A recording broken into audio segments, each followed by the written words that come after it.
Hmm. I know a lot of people been calling, checking up on me to see how I'm doing because of the relationship I had with my mom and how close we was and all the time we spent together. I guess they just feel like I'm gonna be this shell of a person now. That's so far from the truth. She taught me how to be a whole person, whether she was here or not. I'm grateful for my siblings. I'm grateful for my daughter. I'm grateful for my family. I know shit ain't gonna be all right. It's not gonna never be all right because me and my siblings already experienced the tragedy with our daddy getting killed. So that was the shit that broke us. This death with our mom is more of a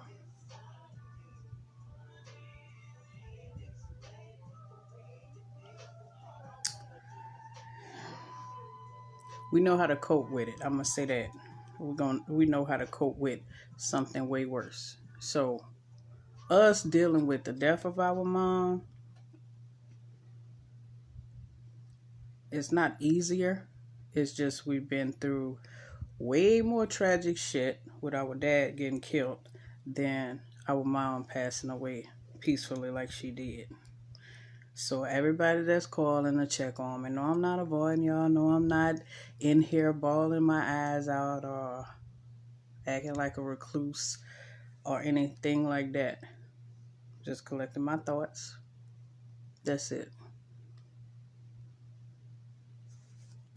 I know shit ain't gonna be alright. I'm gonna just be able to cope with it. It's just gonna take me some days. That's it. I just want everybody to just not worry so much that because we had such a close relationship that I'm gonna be this broken ass person because that's not what we was about. We was about family, we was about laughter, we was about love, we was about enjoying each other company. And I'm grateful that I got to experience all of that. Like a lot of people who have lost their parents didn't get to do. When I came back from the army, she had her first stroke, which paralyzed her on one side, and it was so heartbreaking to see her like that when I came home because I didn't know what I was expecting her to look like, but I didn't expect that.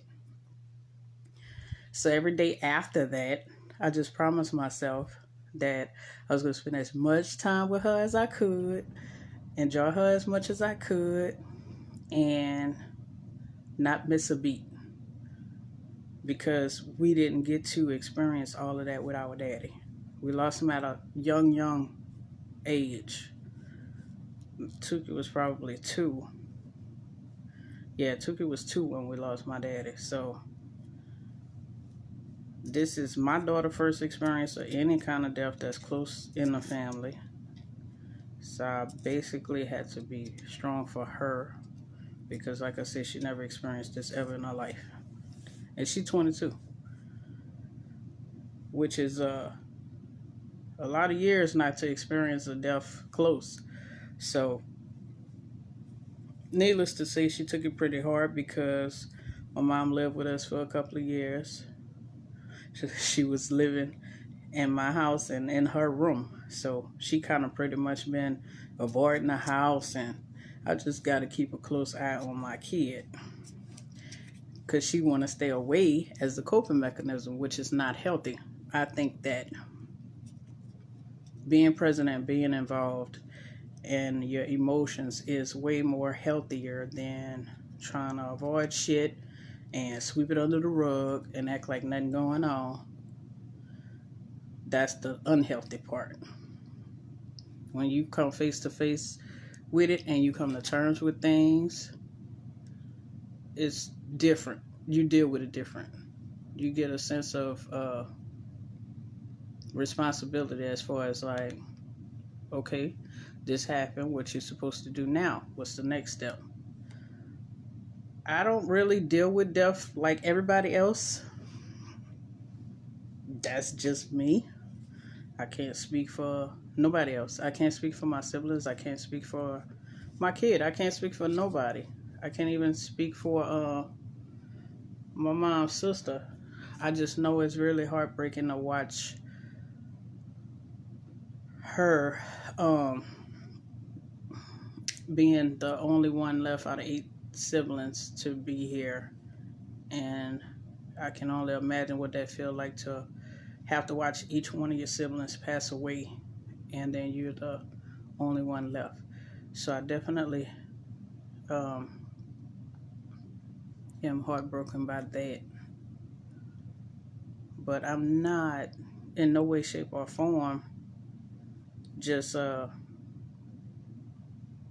crying days and days and days and just having this woe is me type of attitude, because I did spend a lot of time with my mom. I don't feel like I missed out on nothing.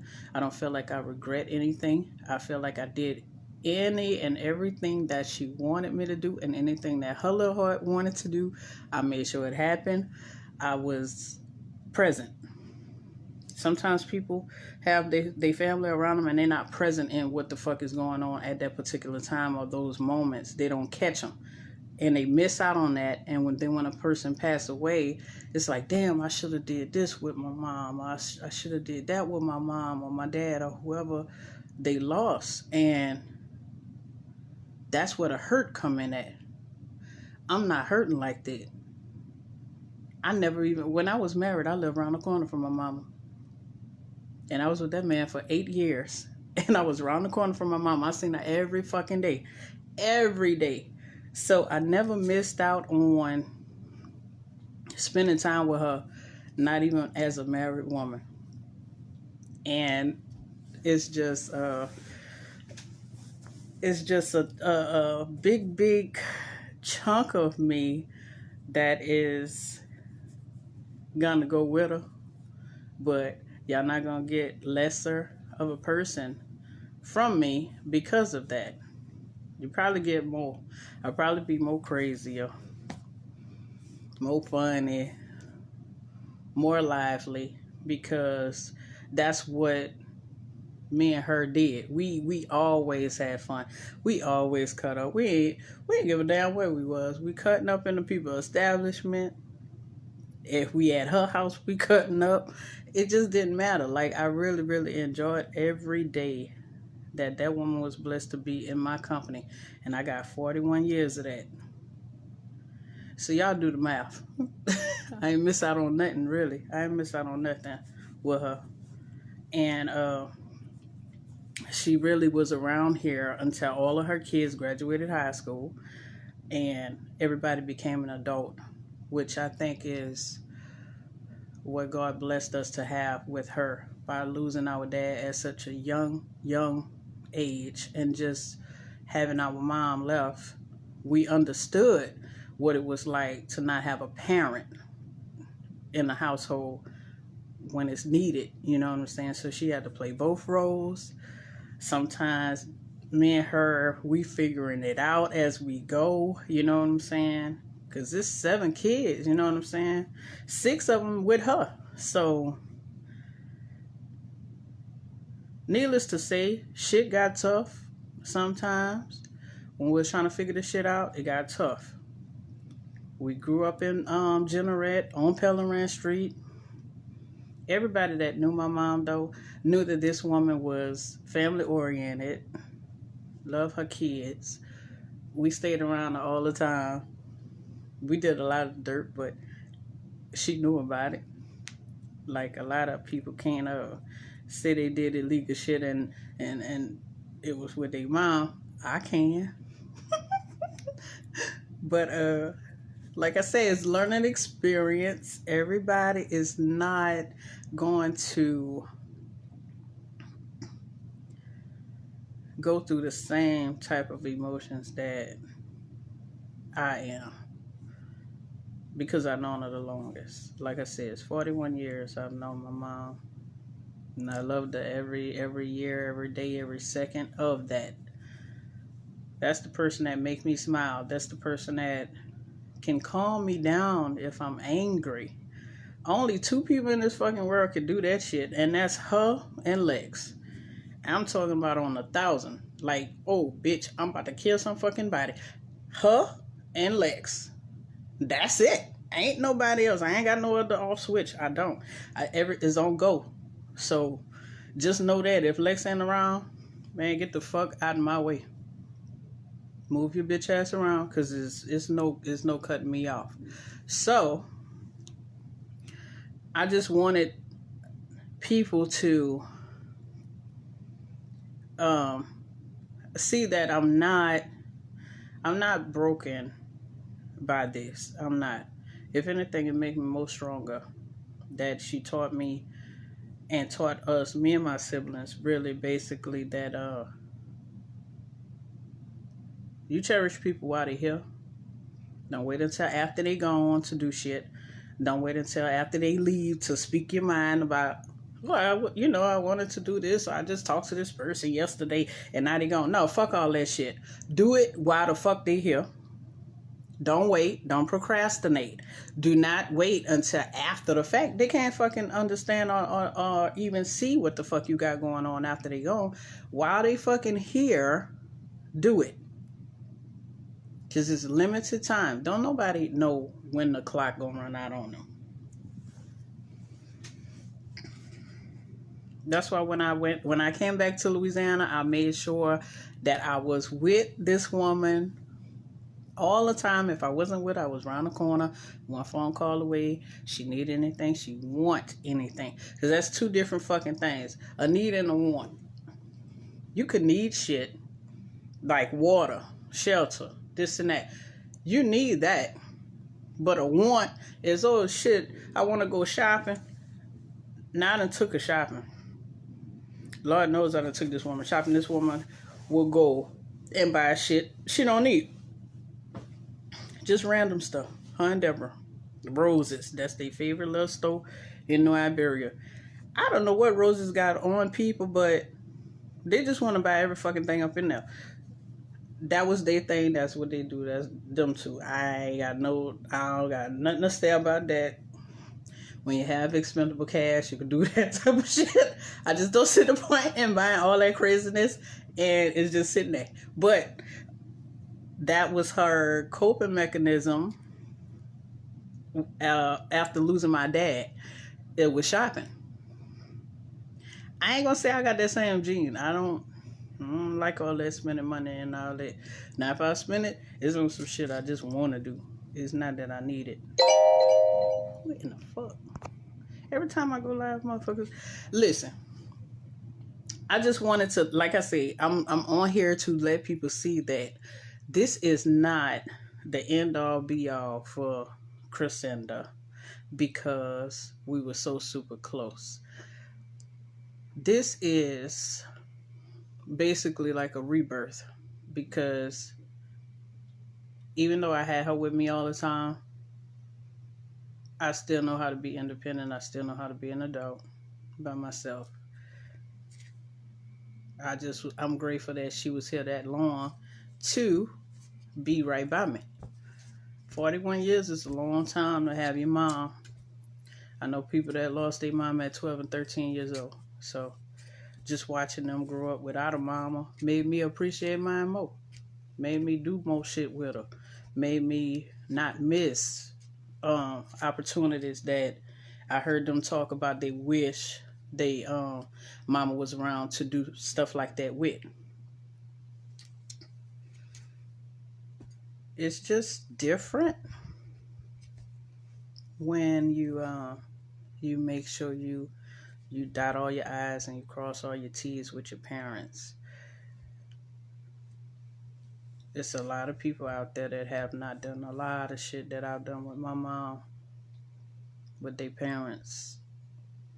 And I feel like that's the reason why they miss them so much, or they take it so hard, is because they wish they could do more shit with them and experience more things that they didn't.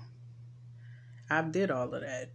I done went through a marriage, a divorce, raising kids, being homeless, having my own shit, going to the military, coming back home from the military.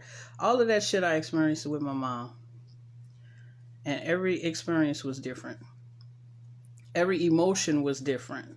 So it's not one emotion that I didn't experience with her, that she didn't walk me through, talk me through it, get me through it. And this is just another one. This one we already knew. Eventually it was going to happen. And I couldn't keep it with me forever. I knew that. That's exactly why I did everything that I could to be in her presence, be present with her while I'm doing it, not just doing the shit just to say, oh, you know, and I did that with my mom. No, we actually enjoyed it and we had fun. Her getting her little facials, us going to the club. Ain't nobody really want to go to the club with their mom. I enjoy going to the club with my mom. And we went to the club down there every day for at least 3 months straight. Tuesday to Sunday. Every fucking day. From the Chicken Shack to the motherfucking Sheraton Casino to Waffle House. All that shit. We did all of that shit together. And I was in my 20s doing that. A lot of people don't want to do that. They're like, oh, my mama corny. Or I ain't got no relationship with my mom for us to be in the club like that. Bitch, that's supposed to be your best friend. Ain't nobody else gonna have you back like your mom. And we cut up. Y'all know me, I be on 1,000 all the time. So if I'm in her presence and I'm cutting up, she cutting up too. I have all kind of good memories with my mom. I do not have not one single bad memory with my mom. Not one. Illegal, yeah, that wasn't good, but it was funny. I must say the least. That shit, it was funny. Hey, Titi. We went to jail together. Shanika, no. Her mama was the one who caught our ass on the scanner. Other than that, the family wouldn't have known nothing. The family wouldn't have known we went to jail. But Terry mama and her daddy Jazz, they be on that fucking scanner, bro. And Bob, when they know every crime go on in that mug. From Franklin to Jitterat. But nobody can say they did illegal shit with their parent and actually got out of the situation with them. But the whole time, man, that woman was hilarious. I'm not even gonna front like I was scared. She ain't give a damn. She ain't give a fuck. I was scared of shit. I was like, we about to go to jail. Yeah, that damn scanner. I said, when we got out of jail though, Brenda called the house and was like, what y'all went to jail for? I was like, I'm going to let your auntie tell you what's going on because I don't want to say nothing. But we was doing some fucked up shit.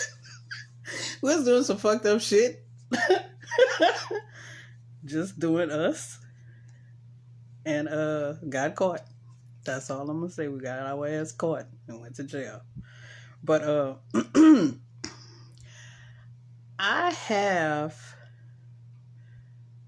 the best, when I say the best, memories of this lady from as far back as I can remember. I want to say I was probably like 3 of just her doing all kind of stuff to just make me laugh. I never was like a little mean kid or nothing like that, like being a bully to people and shit. I never was like that. She always was like, you treat people how you want to be treated. And I always been like that. I'm the person that make everybody laugh in the family. They having a bad day, they call me. I come around, they happy, you know. They want to spend time with me. They want me in their company. Some people, I done seen them go around their family. Them fucking people don't even want to look at that bitch. Or they don't want to be around them. Or asking you why you brought them around. Like, that is so fucked up. That you can't be around your people without them running your ass. But, my family not like that. They love me. They fucking love me. And so, like I said, that's what really lets me know everything gonna be fine. Cause I got a great family. They're a great support system when it comes down to anybody being anybody passing away in the family, or us going through anything tragic in the family. They become closer. So that's the great part. I love my family for that, my siblings for that, my daughter for that, because without your support system, a lot of people would be lost. I have a good one. Hey, Mika. Matter of fact, them two right there, them two girls, them two ladies, Samika Jenkins and Terry Robinson Bailey. That's who I grew up around. They are such strong women. Take care of their whole families.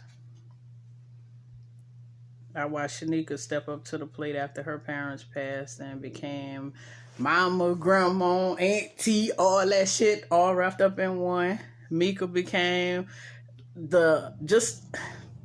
Mika, you so strong. I don't even know where you get the energy. Because this woman work shifts, bitch. I'm talking about shifts. Y'all know the shift, night to morning. Still handle business. Still get her shit done. Don't ask a nigga for nothing. She get it out the mud. Like, I ain't never seen such a strong person in my whole entire life. And I know a lot of fucking people. A lot of people.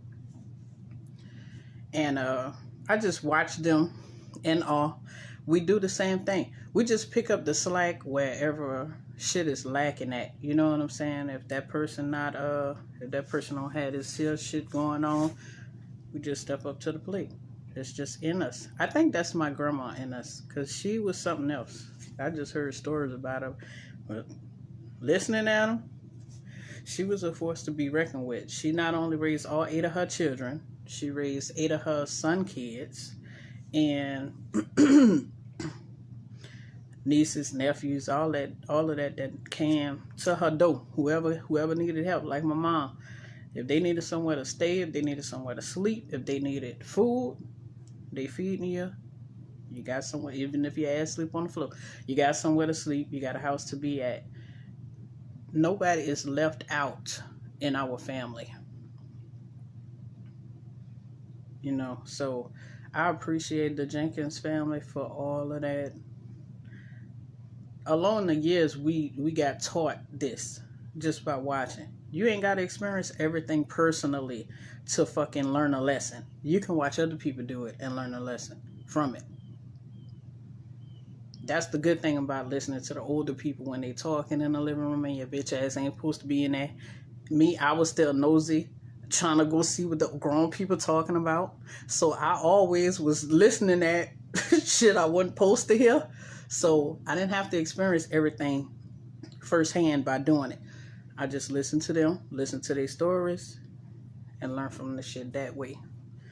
That way I wouldn't have the heartache, the heartbreak, and all of that other stuff that come along with actually going through the motions of certain things in life that you really don't need to experience. But I talked to my cousin and his wife, Errol LaFonda, yesterday. They called to check on me. I'm like their little baby, because they know I'm super spoiled behind my mama. So they is just calling from Houston. You know, they rarely get out. And just to see if a nigga was all right. I appreciate everybody that check on me and see if I'm all right. That further lets me know I got a whole support system out there that I didn't even know I had. And if I ever was to be in that headspace of lostness or being super sad and this and that, I know I could call on y'all. So that's a good thing. I love it. But I'm thinking about bouncing. Just so y'all know I like to move when shit happens. So I know they got some niggas out there that's trying to like a nigga, but I ain't got time really right now for no relationship. And it's funny because, oh my God, baby, they've been trying to lock a nigga down. I'm good. I like being single. I don't like all that tie down shit. I done been married. It ain't all it's cracked up to be.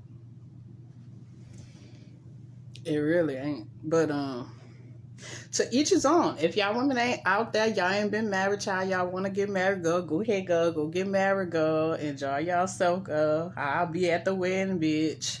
But as far as for me, that ain't nothing that's on my check off list. I done been there, done that. Georgia, of course. You know I love Georgia. That's closer to my sister, since she in North Carolina. And she stayed with me the whole week, man. That girl ain't even go home, ain't give a damn about work, ain't care about nothing. She just worried about her big sister if I was gonna be all right, and I'm good. You stupid. You the one who I'm talking about. Your wedding, bitch, because I know it's gonna be somewhere fabulous, and I'm sure showing up, and I'm gonna be drunk as a skull.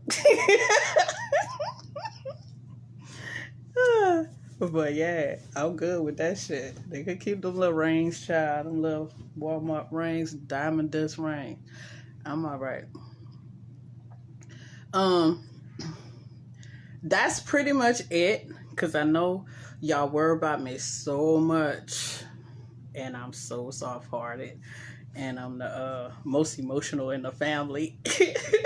But I am good. Samika, I don't know what you got going on today, but you need to call me.